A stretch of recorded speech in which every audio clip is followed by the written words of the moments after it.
All right, we're here. We're here. And you know what? I'm not going to pretend games anymore. For the past few episodes, your precious, dear Jedi Ronin is no longer with us.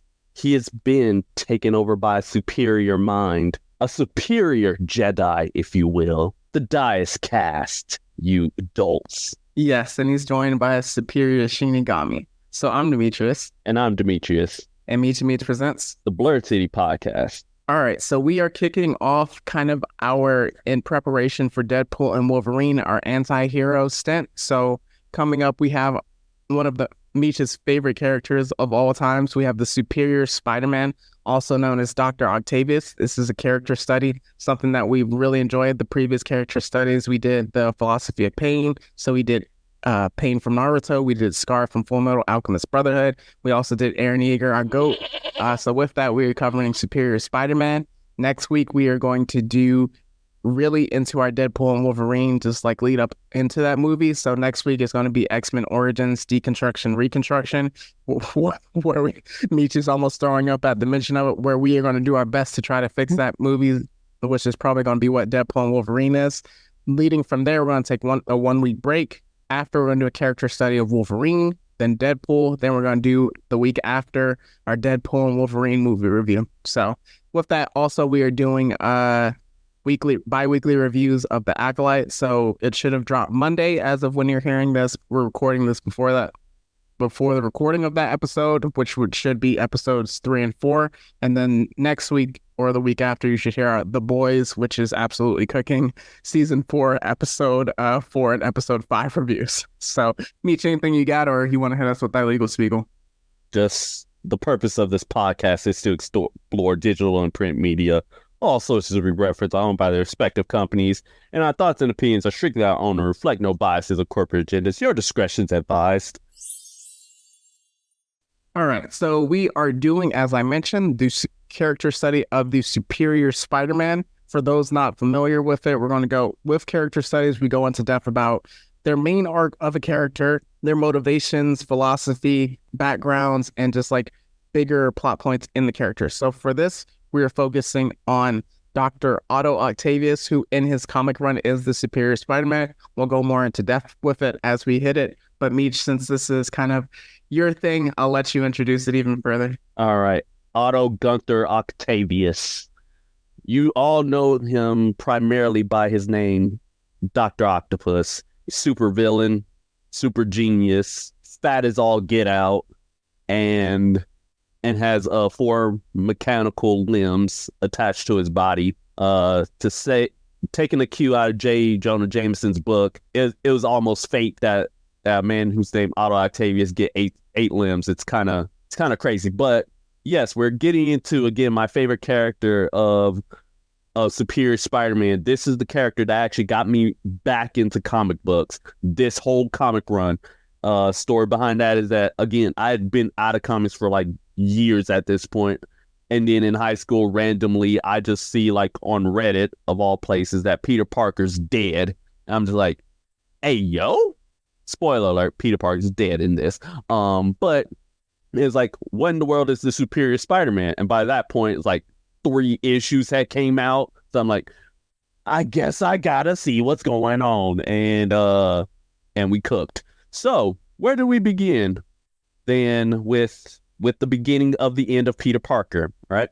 So we start off with what is entitled the Dying Wish storyline. This is Amazing Spider-Man issues number 698 all the way through to 700, in which you learn that he had swapped Otto Octavius after years of fighting Spider-Man and fighting a superpower being and getting his head smashed in a dozen times would unsurprisingly lead to death.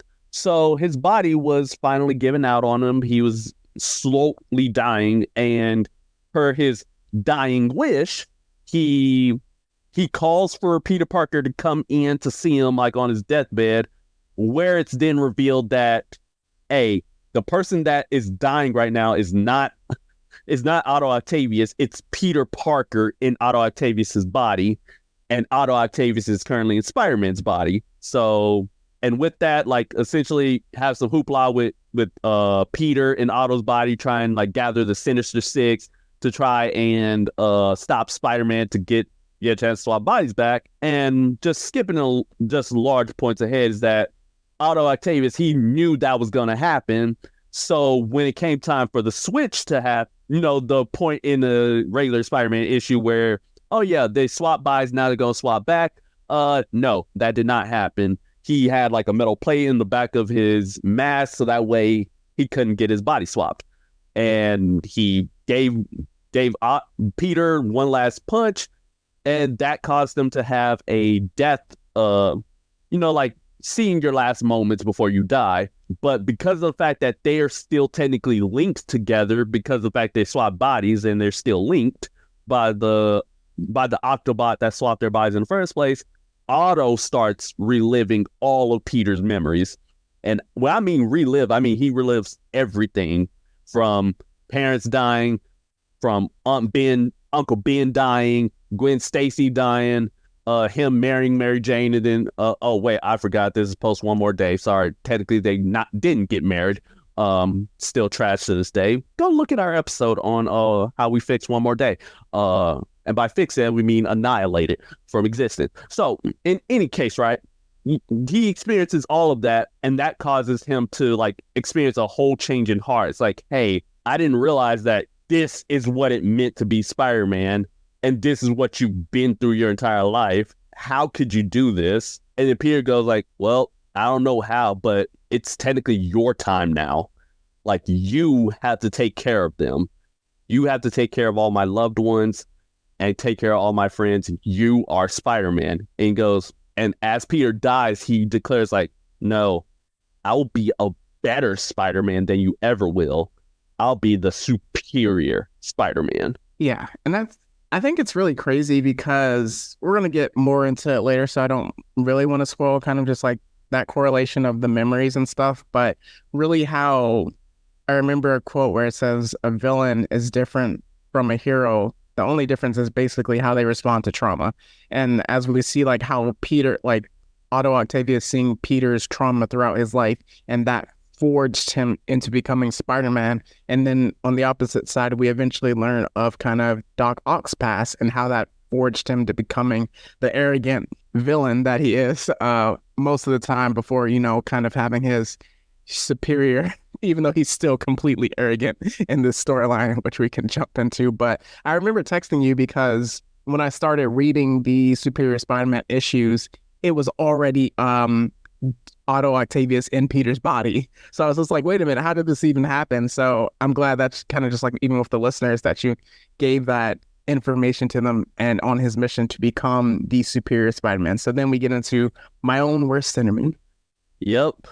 So my own worst enemy, that's basically issues 1 through 5. Of course, it's Otto. He out here, big man, he living good. Is like, oh yeah, I'm Peter Parker now. I'm gonna go and be a better Spider-Man. And it's like, oh, he gets a call from the Sinister, like call that the Sinister Six are, which is funny because at the time it was only 5 members. So the bootleg Sinister Six. Well, it was the Sinister Foes of Spider-Man, but yes, they are the bootleg Sinister Six, but they're hilarious. They're actually some of the best people around. But they're basically like the Rogues, but more of a joke. So yeah, Superior Spider-Man, he pulls up in his brand new outfit, which is basically just, remember the classic Spider-Man outfit, exchange all the blue for black, make it so that the arms and the glove, like the shoulder and the gloves don't connect via like that red spider line. He's changed out the lenses, so it's actually goggles, and he actually has a HUD display inside. And another thing that he adds onto the suit are claws. And also the symbol on the back is like more jagged and more edgy, if you will. He changes his suit twice, right? And yes, okay. But this is the first iteration of the superior suit. So he manages to, well, firstly, when he first fights the Sinister Six or Sinister Five, he actually gets his butt whooped. because of the fact like, hey, he's just trying to hold back and like he's underestimating his opponents. And then when push comes to shove, he actually runs. He actually ditches and leaves the fight. I like that you mentioned the holding back part because it's something that replays later in the story, but also in the previous issues that you mentioned. If you want to touch on someone getting their jaw knocked off. Ooh, oh yeah. So while Peter was trying to get his body back, he enlists Scorpion to go and get a handle on Spider-Man. Unfortunately, Peter did not account for the fact that Scorpion was gonna go after Spider-Man, but go after him through Jameson and take out his loved ones. And Otto in Peter's body is like, hey, that's enough. Hey, that's enough. Hey, that's enough. And then punches Scorpion's actual jaw off. Like, and that moment is where he realized Spider-Man's been holding back on us the entire time. Mm-hmm. Boy, shook it, if you will. But yeah, so Otto runs from the fight. He comes back. He actually makes a whole plan. And this is where his superior mind comes in because he manages, he does what all Batman fans swear by is that, oh yeah, Batman with prep time can beat anybody.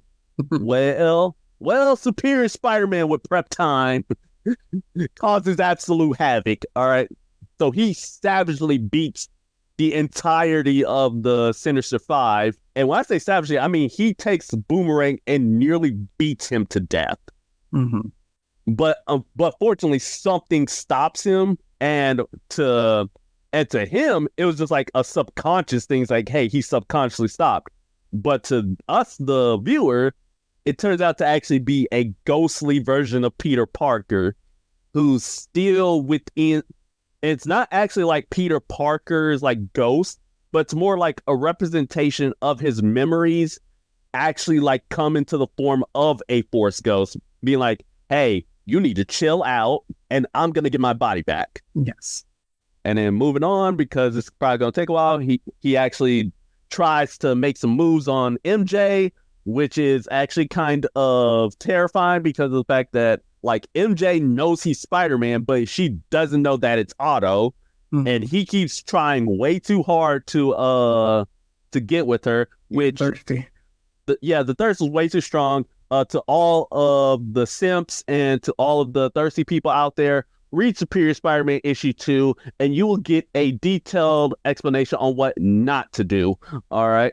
It's funny that you mentioned simps because I kind of need to read later on post Black Cat. Like, and I don't know where that storyline follows up with, but when we get to that, I need to follow up what happened. But yeah, even kind of with that, eventually, just moving on with the Mary Jane storyline, he gets to a point where he realizes, again, with Peter's memories, that it's a vicious cycle. It's because Mary Jane loves both Spider-Man and Peter Parker separately, but the fact that he is both and it splits those responsibilities, they're always going to fall into the vicious cycle of, hey, we can't be together because Mary Jane and Amber from Invincible share the same personality. Dang, crazy. But yeah, so he ends up breaking up with MJ. It's like, hey, can't have you in my life. And then also issue 3 happens, which is woo. So he actually was one of my favorite covers, but essentially he teams up with he does team up with J. Jonah Jameson because of the fact that Jameson is now approving of Spider-Man being a vicious, ruthless monster, and he's like, hey, this is what we trying to see. At this time, Jameson is mayor of New York somehow, but I mean, Kingpin I get, because he can corrupt his way through. That's true. How does Jameson get a chance? But that just lets you know New York is it's irredeemable. All right, but yeah, so he ends up finding Vulture. They run afoul of each other, and Otto's trying to like convince him to like, hey, I need you to, hey, just retire. Here's some money, so that way, like, because he remembers when he was Otto Octavius, like all Vulture wants to do is like get that one last score to retire. Spider-Man is like, hey, here, just take the money and just retire. And Vulture's like, screw you. And sends his Vulturelings to attack him. And Otto hits one of them and realized that that Vulture's henchmen were kids. That was a crazy scene. Which then takes Ghost Peter through a flashback, basically detailing how Otto Octavius, when he was younger, was abused by his dad. So have we ever like seen that before with Otto Octavius, knowing that he was like abused as a younger person? I don't recall, but it wouldn't surprise me if they did show it like in a very early issue and we just never saw a resolution of it. But yeah, this was one of the first detailed versions, and we go even deeper later in the story. Yep, and that sets Otto off to where he blinds Vulture with the spider light, which Jameson puts up on the rooftop, and they do a whole commentary against, like, you know, the bat signal. And he throws Vulture into the spider light while it's lit, severely scarring and burning him. And that sets off the attention of Carly Cooper, who is a police detective who was basically the Jim Gordon of Spider-Man at the time, was also his ex-girlfriend too. But she starts singing like, hold on, this ain't Spider-Man. And also she knew that Peter Parker was Spider-Man. So it's like, she's like, hold on, he ain't acting right. So that starts sowing the seed for her side plot, which is her basically like trying to figure out like what in the world happens to Peter. Yeah. So like in terms of brutality, I believe the next general thing is like Jameson was having a press conference or like some kind of important event, and then two kind of more rogues galleries, if you can say the names of them. Oh no. This comes after. Okay. This Is comes this after Massacre?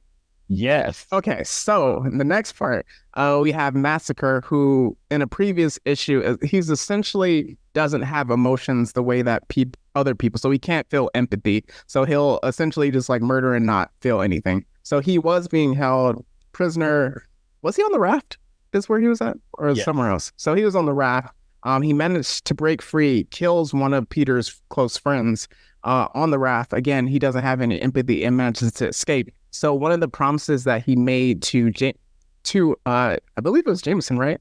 As Peter? Or was it to the friend as Peter? No, it was basically to the friend. So it was a promise that Peter at the time made where it's like, hey, I'm not going to let this person escape. We should be good. There isn't an issue. I'll handle the situation. So then after she dies, Jameson is kind of like, hey, to Superior Otto Octavius, where it's like, hey, you said you were going to handle it. You didn't do what you needed to do.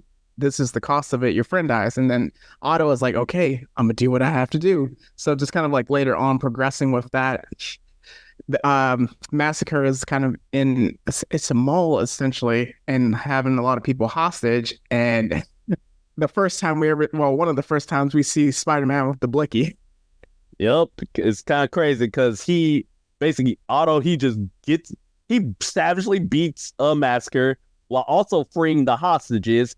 And then he has the blicky on Massacre's head, and he's like, hey. He makes him feel fear, right? For the first time? Yes. Because of the fact, like, hey, I have this gun to my head. What should I do? And everybody's shouting, shoot him.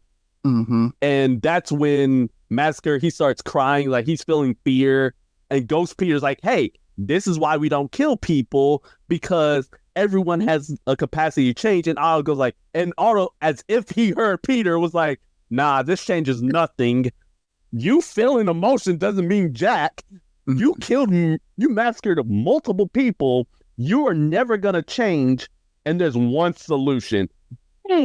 Next issue. That was wild. Yep, murders them on the spot. And all right, so next issue, we have Octavius, like he's creating spider bots to patrol the city. And he's also meeting a certain tutor of his, because he's like, hey, Peter Parker never got his doctorate for some reason, so I'm going to go and get it for him. And he goes back to college. He has a tutor named Anna Maria Marconi, which is going to be a very important character very soon. And this is where Screwball and Jester come in. Oh, boy.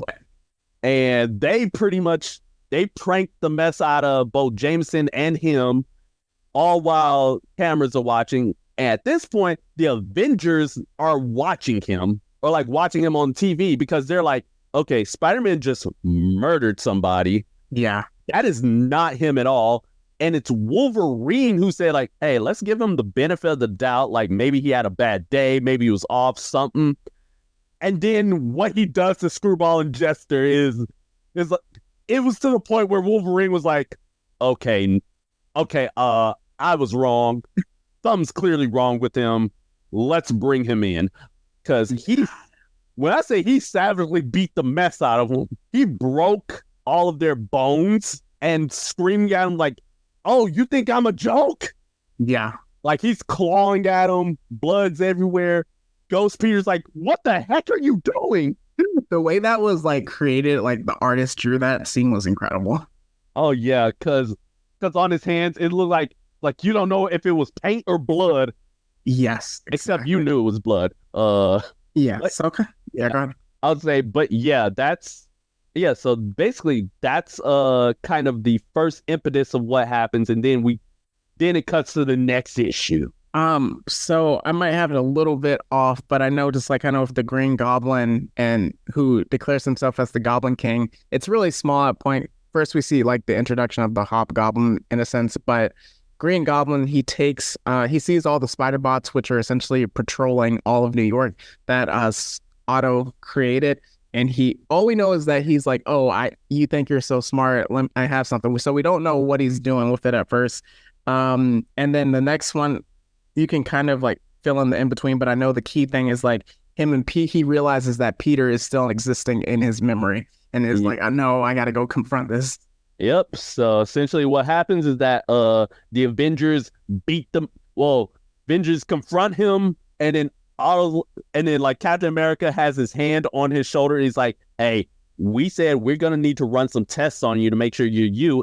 And Otto's like, get your filthy hands off me, you flag-waving fool. I'm like, let's get it. Blocked.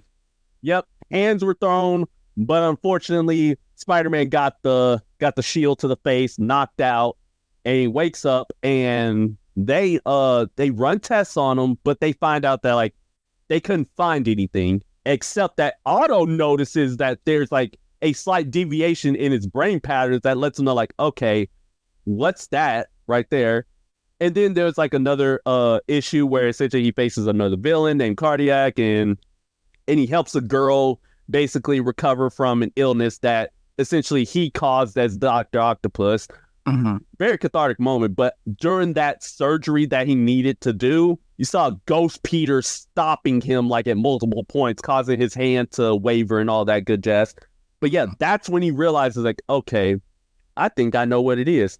And leads to the internal fight between Peter and Otto, a battle in the center of the minds, where both of them like are in their prime personalities and they fight each other. Mm-hmm. But then Peter, like, he takes off his face, becomes Spider-Man, beats the mess out of Otto, and Otto's like, wait, hold on, you think you are Spider-Man?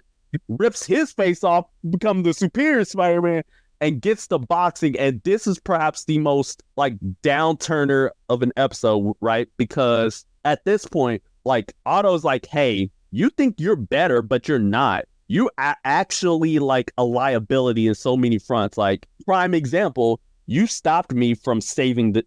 nearly stopped me from saving this girl's life. Mm-hmm. Why would you do that?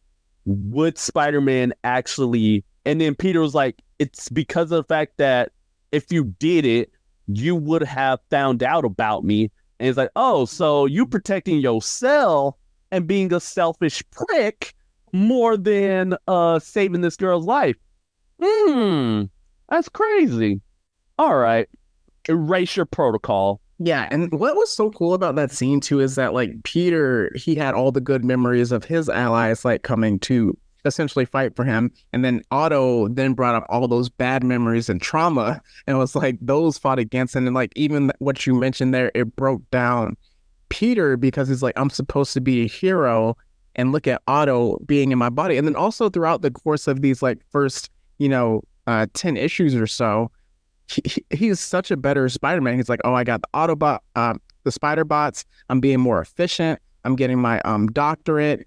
Kind of like slipping up at work, but I'm like just being efficient in the way that I can create stuff, moving money around, which we'll get into a bit later. He's just like he mentioned, a superior Spider-Man, which I really love, like how it transitions towards the end. But in every way where we like kind of bash on Peter, where it's like, come on, you got to do better. Otto in these early editions is much, much better at managing his life and also the superhero part. Because there are also times where it's like you see, it's like, oh, one example of like, oh, there's a fire. Otto, you got to turn around and stop the fire. And he's like, no, I'm just going to call the firefighters and tell them to do their job, essentially. So that was really cool before Peter got yeeted from his own existence. Yep. So essentially, he learns that, like, again, this Ghost Peter is from all the Peter Parker memories because, like, hey, in order for Otto to maintain the ruse that he's Peter Parker, he stored all of his memories, and that created the Parker consciousness. So he erased that and erased Peter. So that means it's all Otto, but with just some of like Peter's core memories, like, Uncle Ben dying and Aunt May and like the names of his friends. Well, the names of people he should know. So that's about it. So now we cut to No Escape, aka when things go downhill. Yeah. So at this point, we got Spider-Man. Well, Otto, he's firstly, he's growing closer with Anna Maria. Like, they getting real close on a dating level. And we also need to mention his relationship with the professor because it ties into the end. Right. It's like super important. Yeah, for the end. Yeah, the professor, the guy who essentially, he's like, hey, are you really? It's like he basically harps on Peter at every single moment and in class, and eventually it's gonna coalesce later. Yes, because it was Otto's essentially peer when he was in college at the same time, and Otto is like, yo, I'm much smarter than you. How are you a professor? So as Peter, he's very disrespectful to him. So yeah, it'll touch in later, but yeah. Yeah. So essentially, like, okay, so now Spider-Man, he's growing close with Anna Maria, and he gets called by Jameson to supervise Alistair Smythe, the Spider Slayer's execution.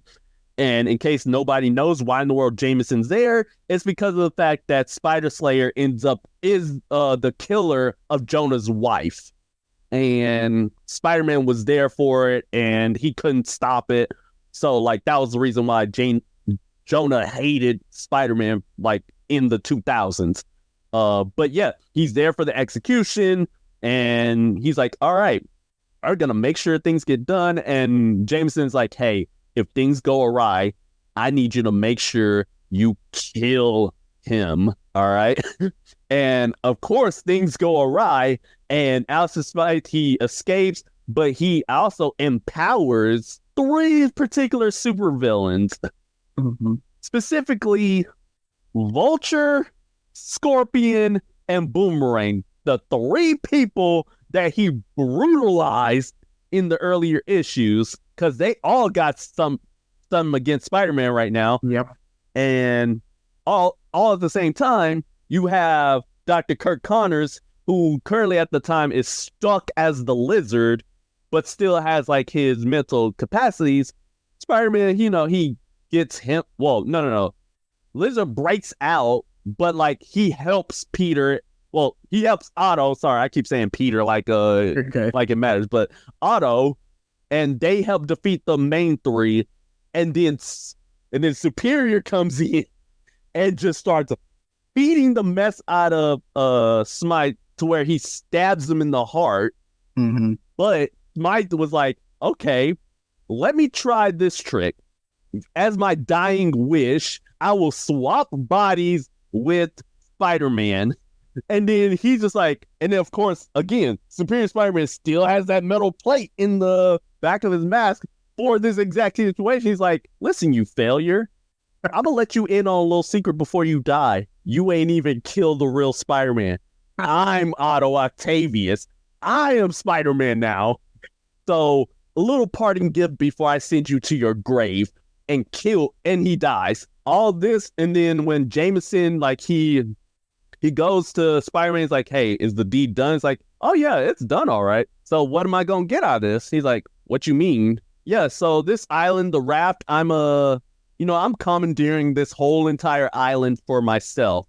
And he's like, no, you not. You crazy? He's like, and then he pulls out the recording of Jameson giving him the order to murder Smite. And he's like, man, imagine what the people will think if this got out. Reigniting the hatred of Spider-Man once again. Dang, crazy. Couldn't last for long. And he dubs the island Spider Island 2, and which cuts to the next issue, which is the debut of my my second favorite Spider-Man costume behind the symbiote. At this point in time, Kingpin, right? He had taken over Shadowland, which is where all the ninja and the Hand from Daredevil reside. So he's basically leading them. And then you just see a bunch of giant like spider bots rolling up into front of in front of Shadowland. Kingpin's like, oh, Spider-Man, what in the world do you think you're doing? Like, what do you think you are? And Hobgoblin's right next to him is like, some not right. And then Spider-Man goes like, you know what I'm doing here, Kingpin? Regicide. And then it cuts to all-out war. He has Spider-Man, of course, he got a new costume, which is sick because the spider is much larger, goes across like the shoulders, and it's mostly black from, I say, like the chest down, except for like the soles of the boots. Yeah. And he has gauntlets, like for whatever technology he uses. And the eyes is all black, like the lenses is all black now. But the big thing is he has 4 spider legs that can come out of his back. It's like a more improved, a sleeker version of the Iron Spider in a sense. Yes. And again, it's invoking more of the Otto Octavius Dr. Octopus in him. Yeah. Because, hey, 4 extra limbs, I know how to use those. So yeah, he's murdering all of the ninjas. Again, like he has his like henchmen basically save and protect all the civilians, and he's just taking down people left and right. Kingpin fakes his own death so he can leave. Hobgoblin, aka Phil Urich, he escapes as well. It's like, whoo, and he decides to lay low as Phil Urich for a while at the Daily Bugle. But then Spider-Man, he's just like, oh, nah. That's simple. You think it's that easy, my boy? Reveals to the world that Phil Urich is the Hobgoblin, ruins his name, and in essence ruins Ben Urich's name, savagely beats up on Phil and gets him arrested. And as you can tell, like throughout all this, he's just taking his brutality to the next level. Like he's not full, well, with the exception of the hand ninjas, he's not fully killing folks yet, but he dangerously close. And then it's kind of like, again, he has his own army, so it's like he's more of in control. We also start to see with that, they kind of spin the Phil Urich situation where it's like, oh, Spider-Man is watching us at all times. This isn't cool. This isn't the Spider-Man we know. In the same time, this entire time, Green Goblin is working in the background. So we see him recruiting. And why Hobgoblin Phil Urich is so important is because this is, I don't want to say knockoff Hobgoblin, but we see that Kingsley, who is the OG Hobgoblin in this canon at least, is like he's giving out franchises, I believe is the word he used. Yep. So it's essentially like he's giving licensing for Phil to use the Hobgoblin name. But so he has to pay him to do that. And the fact that he got outed as the Hobgoblin makes it difficult. So through all this happening, Green Goblin recruits Phil Urich and turns him into the Goblin Knight. Yep. And now again, like his relationship with Anna Maria Marconi is great. His relationship with MJ is slowly souring, but his relationship with Aunt May is at least fine. Mm-hmm. At least that's good, right? Yes, and then one thing why he's so mad at Phil Urich, the Hobgoblin, is because of the Green Goblin's technology. So Hobgoblin kept getting away with different crimes, but he wouldn't. But since he is so reliant on his spider bots, he wouldn't catch it. And we learned that the Green Goblin is using like a technology where if you're essentially wearing a goblin mask, you are the spider bots are blind to any goblin activity, which is what Phil benefits from. Yep, unintentionally too, which was crazy. But yeah, now it cuts to the Necessary Evil storyline, which as I like to call it, Miguel's return. The racist returns. No, I'm kidding. This is pre-racism. But yeah, so in 2099, Miguel O'Hara, like the timeline's getting all sideways, right? Folks is starting to become a Swiss cheese, and he sees that like his father, aka Tyler Stone, who's the CEO of Alchemax, the giant corporation that runs 2099, he's slowly dying, but he's seeing Spider-Man to go back in time because of the fact that while Tyler Stone, he hates Spider-Man, he still doesn't know that it's his son. So he sends him back in time because he feels like, hey, Spider-Man's gonna kill my grandfather, Tiberius Stone, who's gonna create Alchemax, and that's what's gonna set everything off. And in the present time, Otto Octavius, he's having none of this. Like, he's actually going after him. I've got the Horizon Labs. They're under investigation due to Tiberius Stone, I believe. Oh yeah, that's right. Yeah. And he misses all of this because his life starts crumbling. Yeah.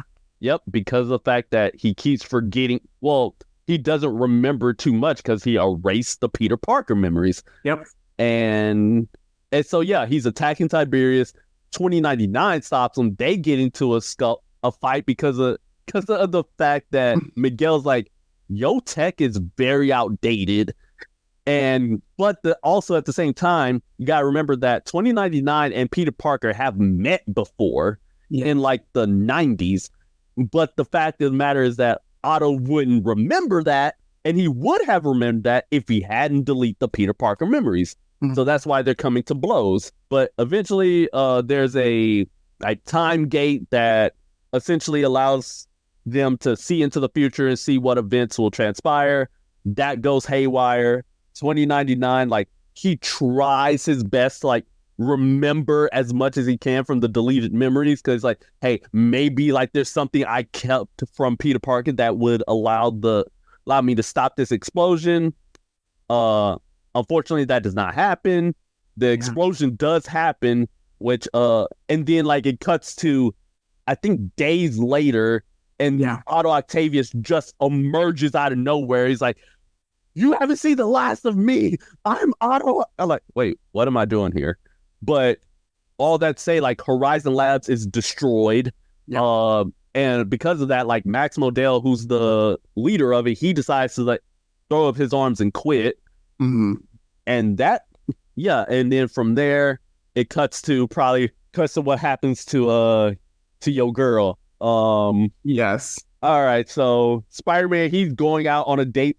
Otto's going on a date with Anna Maria, but like while he's swinging through the city, he sees Black Cat, and she's like, "Oh, hey, lover, it's been a while, it's been a minute," and then Otto just enacts some pure 1940s levels of domestic abuse and just one taps Felicia. That was wild. And knocking out a tooth, and she's like, what the heck is wrong with you? And then again, in a case of him not remembering anything, all he remembers like, Black Cat, you're a thief, you're a criminal, you need to be stopped. I'm gonna web you up, leave you for the cops. I ain't got time for you. I'm late. Boom, I'm out. And she was livid. So where does that kind of follow up their next interaction when she meets actual Peter? So she actually becomes a super villain for a while. I heard like she was like not a mob boss, but like a boss of the underground, right? She literally becomes the Queenpin. Basically, what Kingpin's role is, she becomes that. Thanks a lot, Otto. Yeah, thanks a lot. Otto, which is crazy. And then and like while that's happening, he actually like Otto starts up his own company, Parker Industries, Mm. and when he's about to graduate, that's when the professor comes in. So is this before or after Stunner? I don't. We don't have to go too in depth with Stunner, I think, And but it's actually happening like we're at that point. around, yeah. So essentially, like he's like, "Hey, you plagiarized Otto Octavius's work. I'm gonna ruin you." Which I mean, well, is it plagiarizing? Well, no, The same person? no, I'm saying because like Oh yeah, Otto, yeah. Otto, he's using his stuff, but he's doing it as Peter, so it comes off as plagiarism, which Yeah. then ties into Stunner because he's about to get his pass his dissertation, but then that's when the professor gives it. But Stunner has this technology where she can. It's not use AI to create an image, but essentially she can VR. yeah, so she can create an image of like kind of like a supervillain. So he uses this technology to create himself, and then he visits the professor as Dr. Otto Octavius to then tell him that, hey, this is actually Peter's idea, not mine. So you can give him the doctorate. Woo. Yep. And then all this while at the same time, you got Carly Cooper and you got not professor, policewoman Yuri Watanabe, aka Wraith. Both of them learns like, oh wait, hold on. Something ain't right. Where is Spider-Man getting all this money for an island, all these henchmen, and starting up like where's he getting all this from? And then they learned like he's getting it from Otto Octavius's bank account. It's like, oh wait, hold on. And Carly, she's the one who realizes it right as she gets kidnapped by Green Goblin. Yes. Golly. So I think the next part, I remember when I started reading it, I immediately thought of you, but we get into some superior Venom. Here we go. Here we go. I'm taking over this one. All right, so at this point, Venom's back, baby. But at this time, it's Flash Thompson who is Venom, Agent Venom, if you will. And he's in New York. No, he's fighting a crime master. He's fighting some criminals. And then Otto Octavius comes in the best way ever. He's like, and of course, like he savagely beats all of Crime Master's goons. And Flash is like, hey, nice save, Avenger, but I think you could have could have toned it down a little. He's like with all this weaponry, I'm like, you thought I was here for him. Nah, I'm here for you. And starts beating the mess out of Flash at Agent Venom. And then Flash, like because of the fact he's like, okay, the last time I saw Spider-Man, the Venom symbiote freaked out and nearly killed him. So maybe he still thinks like I'm that monster. So he's like, hey, I'm Flash. I'm good. I have the symbiote under control. And Otto's like, Flash, I don't know who you are, but I know what I'm not. Somebody who cares. Woo. But yeah, Flash escapes and leads to shenanigans. I actually like this because I remember just like with Flash's character, Agent Venom, when I picked back up on kind of the Venom storyline, it was around the Red Goblin and then the Donny Cates run of Venom. So like every time I talk about Agent Venom, it's like when he's redeemed, it's like the best version of Flash. He's actually anti-Agent Venom as well. And like even in that Venom run, it's like, Eddie's coming to the reality of, oh, Flash was a better Venom than me, in so much better way. So to see like Flash at a point where he wasn't really in control of the Venom symbiote and like he had to use chemicals, which kind of ties into the later part to control it, that's we gotta do an Agent Venom character study. I bet give me more reason to bust out my Flash comics. I got them right here. So move along to degeneracy with him and his Aunt May, and then also no. Oh, I was afraid to get to this part. All right, so Otto and Anna Maria, they're dating, full stop. And what I didn't mention about Anna Maria Marconi is that she's vertically challenged, if you will. Best way to put it. But Otto doesn't care about that at all, However, he decides, you know what? It's about time you come home with me. Let me show you Aunt May. Let's meet the family. So he gets in there, and then Aunt May decides to pull out the old 1940s domestic ableism, and is like, Peter, I have some concerns. Like, what if you two have children? Like, would they turn out to be, like her? And that causes Anna Maria to just leave out crying. And Otto, like, he just leaves in a huff as well. No, he leaves because of the fact that that's when Flash Venom pulls up. That was for the first dinner. Yeah. So Otto and Flash, they're basically talking. Otto's trying to like gleam, like, all right, what can I remember about Flash Thompson? But like, I know he got that symbiote. You know what? He doesn't recall that they're friends. With Peter. Yeah.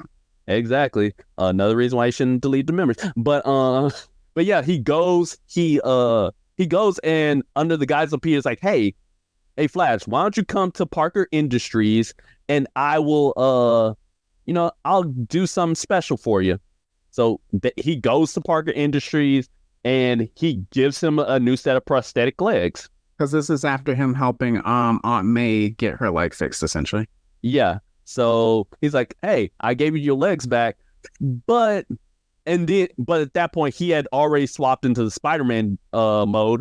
And he's like, yeah, but I see, Flash, that the symbiote was within you, so I decided to remove it from you. He was also super desperate to get him to get that surgery too. Very desperate. He was like 5 seconds away from chloroforming this man. Yes. But yeah, but then the Venom symbiote breaks out of its containment, bonds with Otto, and we get superior Venom. Lord have mercy indeed, because it's wraps. Like, he gets the symbiote, but Flash tries to get the symbiote to come back. Sure. And then Otto backhands Flash. He's like, nah, this power is amazing. I am truly superior. And you can imagine him just going on a rampage against criminals.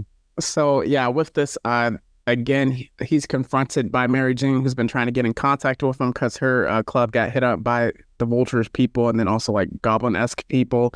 And then that's when the first time it kind of like he pops out because he's like super sick and tired of her, especially since he's with Anne Marie at the time. And then, also still stressed about the Aunt May situation too. Exactly. And then this entire time, the Avengers are keeping watch on him because it's like, hey, you're still acting very weird. Like, Spider-Man having an army, you don't joke as much. Again, Spider-Woman is one of the Avengers, so she would know better than most people. And then also, this is when Iron Man comes back. So when Otto was examined the first time, Iron Man wasn't there. It gets touched on after they squabble with this man, Superior, in New York, one of many fights, and he was giving them the business, especially Thor. Oh yeah, nah, Thor got the absolute worst work. For a god, he was made a weakling. That's what I'm saying. But yeah, Superior Venom versus the Avengers. He's just going nuts. And then Flash is going in, he's trying to get the suit back because of the fact that it's revealed that all the chemicals he was taking to suppress the symbiote and the prolonged exposure to the symbiote altered his biology, so that way he can only survive with the symbiote bonded to him, similar to what happens to Eddie Brock later, and also what happened to Eddie Brock in the animated series. But yeah, he tries. Yeah, so Flash is trying to call the symbiote back to him, and then but like the symbiote starts taking control of Otto. It's like, nah, I got a better host. I got something superior. And it's like, oh, you also tried to drug me. Yeah, and you were a bad host to me, even after our agreement at the end of the Flash run. But yeah. I believe here we also start to see the minor mental remnant of Peter. Oh no, this is where it comes back. So Otto's trying to, de-bond with it, but it's not letting him. He's like, I don't think I have the mental fortitude to do it. And then you see Ghost Peter come back as you mentioned, like he has the fragmented memories. He only has the core memories left. This, and it's because of the fact that when Otto tried to remember everything, that's what caused Ghost Peter to come back, and he was just lying low for a while till he decided on how to get his body back. But yeah, he comes in and he basically shows up all the strength needed to debond the symbiote and have it rebond with Flash. And Otto, of course, he's thinking like that was all him. Of course, he's not him right now. And he gives like the worst possible excuse. He's like, "Hey, my friends. Oh, thank you so much for freeing me. I'm so sorry. It turns out like the last time that I interacted with Venom, part of it infected me with some of its spores, and it caused my change in personality. Thank you so much for freeing me. I'm an Avenger again. Thank you all. Goodbye." Leaves. And nobody's buying it. They're like, Load of crock. and this is some Killer Croc if I ain't never seen it a day in my life. It's crazy. So I believe the next part we get into the Goblin War. Yep. This is where it all goes downhill for Otto. All right. So at this point, again, Carly Cooper, she's captured by the Goblin King, aka who's the Green Goblin, and he sprays her with Goblin Serum, turns her into Monster. And while that's happening, Monster basically like gives him all the information, like, "Hey, Spider-Man is actually Otto Octavius." And while that's happening, Goblin King then goes and fights with OG Hobgoblin Kingsley for control of New York. And yeah, it's a goblin on goblin violence. The goblin hate crimes need to stop. But he kills him only to realize it was just a body double. So we get into the Goblin Nation. Superior Spider-Man, he finally figures out like, okay, something's up with these goblins. And he goes back to, like, he finds Goblin King, aka Norman Osborn, and he's like, he's like, "What's up?" And then he just reveals like, "Hey, I know you're Otto Octavius. I know you're not the real Spider-Man." Because remember, Norman Osborn does not know who Spider-Man is thanks to One More Day. And that was something like with Carly, he was like, "Hey, if you know this isn't the right Spider-Man and you know it's Otto, then that means you actually know who's behind the mask and who it should be," which was interesting. Yep, but she doesn't tell him a thing. But yeah, so he actually wants to team up with Otto. It's like, hey, you work under me, and of course you work under me, and we can take over New York together. And then Otto's like, "Under you? Boy, get out of here! Run these hands! I'm superior to you." But unfortunately, while they're fighting, Goblin King actually like sent his troops to destroy Spider Island and destroy his troops. Then he goes after Parker Industries, and he's going after Mary Jane, Aunt May, and he kidnaps Anna Maria. Oh my goodness. So like even with that, in the background, Spider-Man 2099 is trapped in the present day, in our present, essentially their present day, because his pops was Savage. So he kind of was like working with that. Jameson, he absolutely hates Otto at this Spider-Man at this point, so he helps build more Spider Slayers. So this kind of ties into the technology portion. But then, like when Peter is going into Otto's memories, he learns even more about how tragic his past is, just the abuse from his uncle, right, who served as his dad. It's his actual dad, and then like his uncle also abused him, and also he had a girl that he liked, but she rejected his advances. Oh, yeah. And also he has a negligent mother. So just like going through that. So essentially with Anna Marie getting kidnapped, so he goes to try to save them.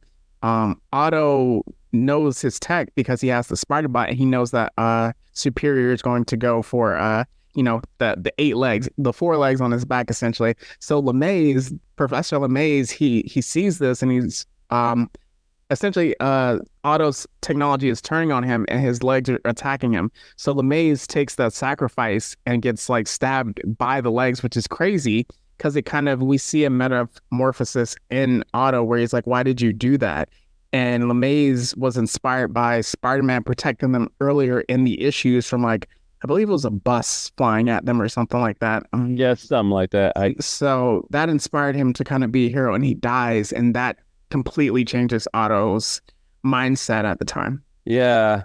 And of course, like he's going on. And then unfortunately, this is the time when Jameson decided to release the Goblin. I mean, not the Goblin, the Spider Slayers, which gets hacked by the Goblin King. And of course, their fight, like him in 2090, Otto in 2099 are fighting these Spider Slayers. Then he learns that Anna Maria's kidnapped. So he leaves Miguel to go save her. And again, all this while, like, again, Peter's like going through Otto's memories. And it's at this point, like, he catches up to the point where actual Peter dies and he's having that near-death experience. And because of that near-death experience, he's getting all the memories that Otto got. So he fully remembers who he is now with all of his memories intact. And at this point, like, Otto goes to the location where he believes Anna Maria is. It's actually a kid who's about to get ran over by a train. And at this point, he actually has a full-on panic attack because he's like, listen, if I jump and I save this kid, I may not be able to save Anna Maria. But if I go save Anna Maria, then this kid dies on my watch. I don't know what to do. And all you hear is jump.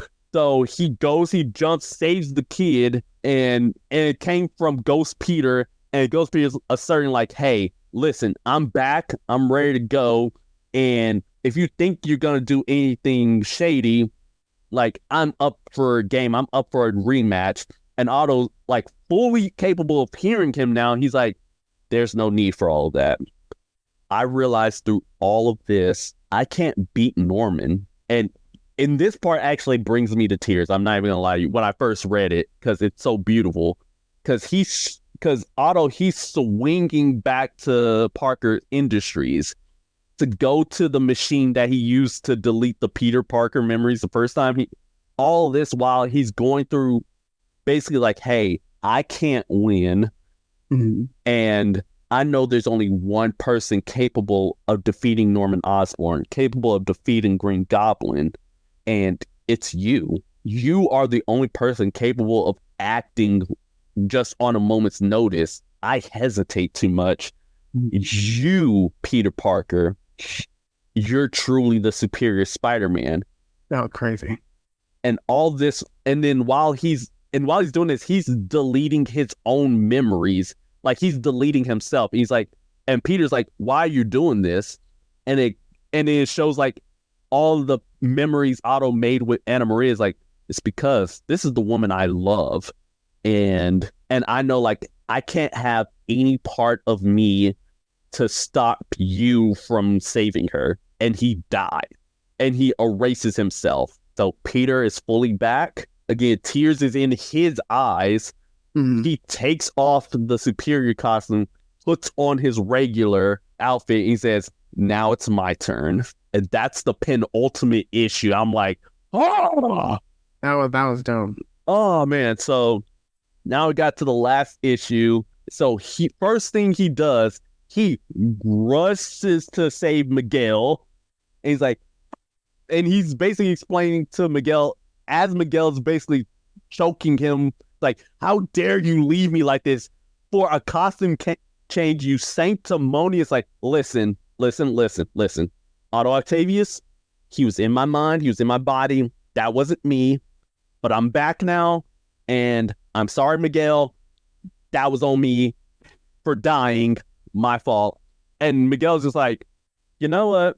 That's such a stupid excuse that it actually works. That only you would have that happen to you. He was like, I'm a 2099 Spider-Man stuck in the past, so let's get to business. Yep. So he he does that. He ends up fighting Menace, who's like another female goblin. He Carly's sister, I believe. Yes, so he cures her with anti-goblin serum. He's able to cure Carly, well, mostly, and then he goes to the Goblin King. Again, probably one of the best moments ever where Goblin King, he's like prancing along. He's like, what's wrong? No quips, no indignant responses. You man, that's crazy, Otto. And then in just no beat whatsoever, he was like, you know what's funny? At least I had the dignity of knowing I never had a man purse. And then almost immediately, you just see Goblin goes like, it's you. My arm. It's you. Like the one and only. And Peter immediately goes to start throwing hands with Goblin. Mm-hmm. And just a classic Spider-Man maneuvers. Of course, Norman throws some goblin bombs at Anna Maria. Spider-Man's able to catch him, throw him back to the goblin, and then he removes his mask to reveal that he had plastic surgery done on him, so that's why you didn't know who he was. And he injects him with not just goblin anti-serum, but he also installed nanobots into it that constantly pumps him full of goblin serum so that he could never become the Green Goblin again. Right. Until Red Goblin happens. But yeah. But yeah, so the day is saved. He won out. Parker Industries is now under full control of Peter Parker. Alchemask is up. The Spider Bots now see Osborn as a threat, and at the end of Jameson retires as mayor from all the scandals from murdering Spider-Man, or trying to, because the fact that the Spider Slayers had his face on it and everybody could see it. So at the end of the day, Spider-Man, he goes to Anna Maria, is like, hey, are you okay? And she's like, yeah, I thought I was gonna die, and the only person I thought of was Peter. And he's like, wow, you must really care about him that much. And he's like, yeah, it's because I love him. And that lets you know, like, dang, she was really in love with Otto. Otto was really in love with her. If only things would have worked out. And he goes, and Peter Parker's back, baby. He goes back home, and then immediately gets a knock at the door from MJ, who's livid at him. And he tries to explain himself. It's like, hey, that was all Otto. That was not me. And she's like, I don't care. I'm done. I'm done with everything. I'm done with everything Peter Parker. I'm done with everything Spider-Man related. I'm out. And that's how Superior Spider-Man ends for the first volume. All right, so for a question I have, who's his greatest villain? Is it Green Goblin or is it Dr. Octopus? Honestly, at this point, it's still Green Goblin. Fair. Because of the fact that, well, firstly, he still killed Gwen Stacy. Yeah. And also did things to her, but I'm not gonna say that because that technically got retconned away, but still, it happened for a while. And then again, it proves that Green Goblin's his greatest nemesis because of the fact that even Otto couldn't take him on. Fair. That makes sense. But like with that, what I really love about this storyline is that even though Otto was trying to, again, be superior, the Spider-Man dynamic still caught up to him, where it's like at the start of it, okay, I'm better than Peter. I have everything under control. But by the end, it's like, I lost my job. The only thing that's working is my relationship. But at the same time, I'm putting the woman I love in danger. And then I'm also having to leave constantly to try to fight crime. And then it's like, okay, the crime part was slipping. My Avenger membership card was on probation, and just like all of that, where it's like the struggles of being Spider-Man that so many other heroes don't actually have to face from a personal perspective, because he's one of the few heroes that truly try to lead both lives. Yeah, definitely. And this one actually, again, it just goes to give you extra appreciation for Peter, because of the fact that you see what happens when another person takes up the mantle and takes on all the pressure that Peter does. And when pressure came, Otto cracked. Like, he couldn't take it anymore. You've seen that kind of story go along with other different Spider characters, like Miles, even Miguel O'Hara at some points. But this was kind of like the first case of like, all right, let's take somebody and give them exactly everything that Peter Parker has and see how that person does. And as you mentioned, he started off high, and in my opinion, everything went downhill when he deleted the Peter Parker memories. That's why I kept saying, like, throughout the videos, like, hey, this is when he starts going downhill, the downfall of Otto, because of the fact he couldn't remember any of his precious relationships. He couldn't remember, like, hey, this person's a hero, this person's a villain. Hey, you're supposed to be doing this. And he thought he could handle it all. And at a certain point, again, he did for a while. Like, he was able to, like, all right, filter this to the police, filter this to the fire department. This is beneath me. Send that to somebody else. But as you see with Spider-Man, with Peter Parker, he tries to get everybody. And whether or not it garnered him praise, he didn't care. Exactly. And even like you mentioned, just like the realization at the end where Otto is like, my way isn't going to work to save the person that I love. I have to concede it to someone that's actually superior, which was beautifully written. So anything else you got with this? Because that was actually a really great storyline. Nah, just pure excellence at its finest. All right. So with that, we are going to quickly wrap this up. So we got our normal What's Hot segment. Meech, what you got? Let's try to speed run this. All right, so what we got is, again, Dragon Ball Sparking Zero, Black Myth, Wukong. We got ourselves The Boys, The Acolyte. In comics right now, Venomverse Reborn issue 1 came out with Insomniac Venom fighting Null. Good Lord have mercy. And yeah, just the standard anime, One Piece, My Hero Academia going stupid, Demon Slayer. Actually, this next episode, which at the time of this recording, by the time you hear it, it will already have come out, but it's going to be a longer episode for the last episode of this season before Mugen Castle. Ooh, Lord have mercy. But yeah, so we got that. Kaiju number 8 ended off on the cliffhanger. Yeah. And then also at the time of recording this video, it's the day after Juneteenth, and we got to talk about it. We got to talk about K-Dot. We got to talk about K-Dot. Lord have mercy. And that concert he had, man. Yeah. If you guys haven't seen it, just listen to it. Just look at it. That feud is over. Oh, no, it's been over, but this was nail number 35 in the coffin. Let's let's move on. And yeah, you go ahead and get some get whatever you have. But I also have a get it off my chest as well. Oh, nice. Yeah, so just quickly, anime season is wrapping up. So I believe in 2 weeks there is going to be a new set of anime. So when that happens, we'll update you. The Penguin just got announced that there is another teaser for it. So it's going to drop in September. That might be something I'm interested in doing a review or about. Oh, another thing, House of the Dragon. Right. We haven't gotten to episode 2 yet as of this recording, but the way episode 1 ended, Lord have mercy. All my coworkers, we were talking. Oh my God, that was shocking. I mean, there are several things. The Sir Christmas jokes were so funny this past week.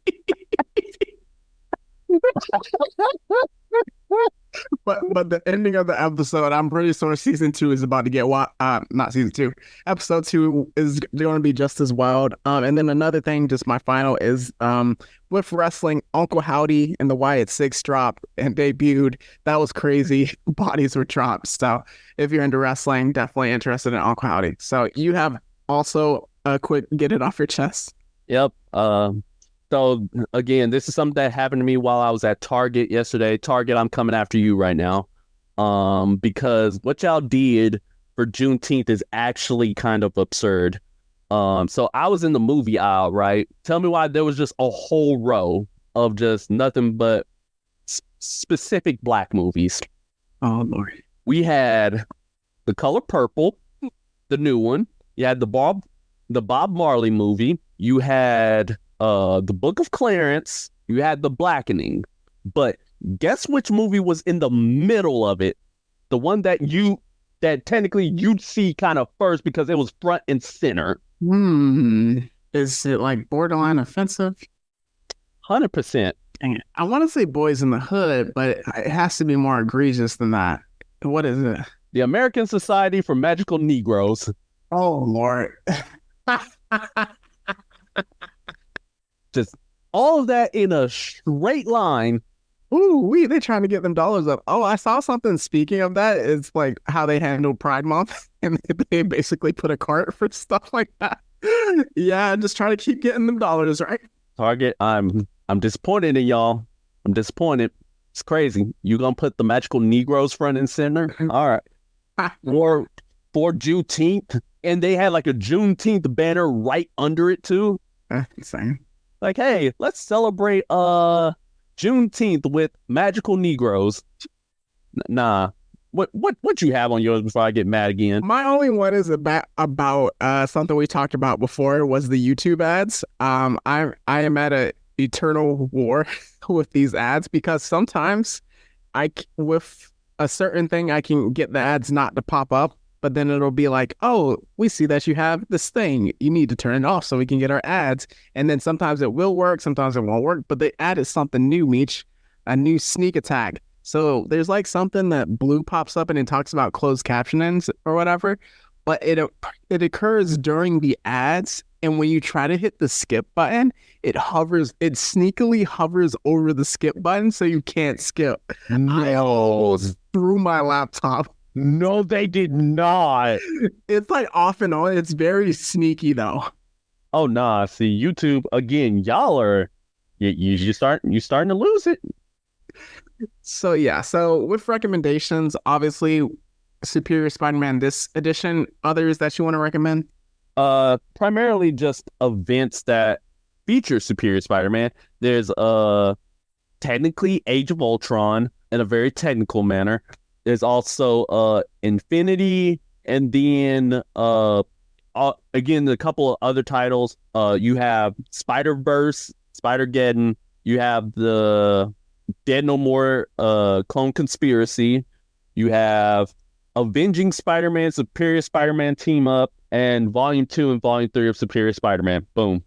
All right, so with that, again, this week on Monday, we dropped our Acolyte episode 3 and 4. We have a special guest on. Next week or the week after, you should hear our boys review of episodes 4 and 5. And then also the week next Wednesday, you're going to have our Deconstruction, Reconstruction, X-Men Origins Wolverine as we prepare for Deadpool and Wolverine up into July. So with that, let's get into some words of encouragement, our plugs, and then words of encouragement. All right, we got our Instagram, our X, formerly known as Twitter, and our Threads account under BlurredCity22. Like, comment, subscribe. Stay up to date on all of our release schedules and all that good jazz. Discord linked in the Instagram page where we have pure degeneracy and memes. We have ourselves our YouTube and Patreon page under Blurred City Pod. Again, all the good jazz, bell notifications, and then if you donate a little extra chatter to us, you get access to very exclusive episodes never before seen and never will again. We also have ourselves our email address, blurredcity22@gmail.com. That's where you can submit episode suggestions, where you can submit things such as Geek Out Freak Outs, random fan theories, again, questions for Q&A, and then hate mail. Again, hate mail goes right to the spam page where you'll never see the light of day again. But also, I am the Jedi Ronin on TikTok, and then the Jedi Born on Mustafar on Instagram. What you got? All right, for my individual author pages, we have my Instagram, Metri_dash, that is METRI_DASH, for my X/Twitter, that is at the Mad-16. And if you're interested in my book, Phantom Reckoning, A Most Irregular Tale, that is available both on Amazon and Barnes & Noble. So, words of encouragement, what you got? just know that you can be the superior version of yourself. Just be the better version of you. Whatever you think's your flaw, go ahead and fix it. Whatever others tell you your flaw is, potentially go and get that fixed as well. Just remember, the die is cast. And for me, sometimes it's okay to acknowledge and concede that you don't know everything. And with that humility, you'll be able to actually lead you to your ultimate goal more than your own superior thinking. So with that, it's not goodbye forever. It's just goodbye for now. And that's the Blur City Podcast. See ya later, you dolts.